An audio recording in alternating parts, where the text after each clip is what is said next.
هذا النور شفاء صدور. اعوذ بالله من الشیطان الرجیم. بسم الله الرحمن الرحیم. نحمده و نصلی علی رسوله الکریم. اما بعد، السلام علیکم و رحمت الله تعالی و برکاته. موضوع امروزه ما غیبت نمودن. امام حسین ابن علی رضی الله عنه خبرش آوردند که همسایه در معرکه شما را غیبت کرد. امام حسین از شنیدن این خبر خشنود شد و طبق پر از خرما گرفت و خانه همسایه غیبت کرده رفت.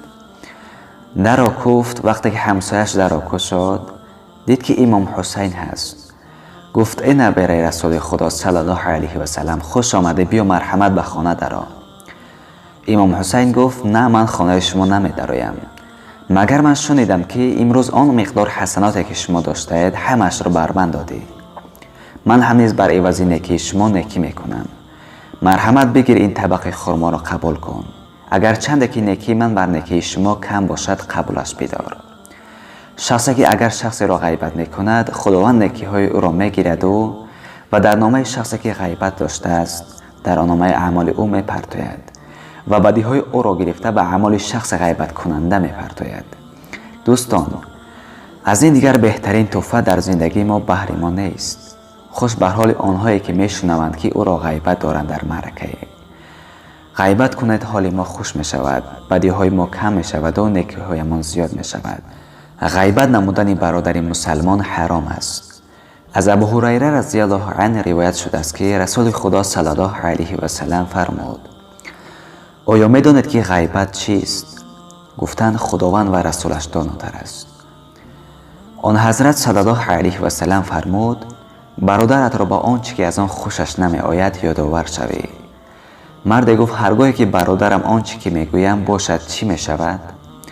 رسول الله صلی الله علیه و سلم فرمود: اگر آنچه که میگویی در وی باشد غیبتش کردی و اگر نباشد او را بهتان کردی. بر روایت مسلم. شرح حدیث. این حدیث بر آن دلالت میکند که غیبت کردن کسی که در اسلام برادر از شمارده نمی شود جایز می باشد، مانند یهودی، نصرانی یا شخص بدعتکاری که با سبب بدعت و خرافات ورزیدن از دایره اسلام برآمده باشد.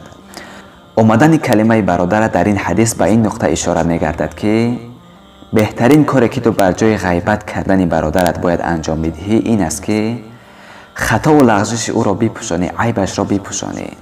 این چنین جمله آنچه که از آن خوشش نمی‌آید. چون این تنبیه می‌دهد که اگر برادر مسلمانت از گفتن عیبش باکی نداشته باشد، مثل دیوانگان و فاسقان گمراه شده، پس غیبت کردن آن روا می باشد.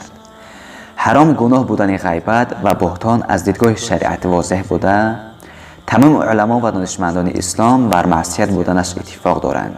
سپارشات و اندرس‌های حدیث. یکم، اهمیت دادن اسلام نسبت به عفت و ناموس و آبروی مسلمان‌ها و احترام آنها.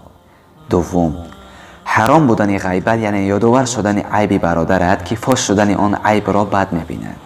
سوم، غیبت سبب پیدایش عداوت و بدبینی در بین مسلمانان می‌گردد. چهارم، دروغگویی در میان مسلمانان حرام و گناه بزرگ میباشد.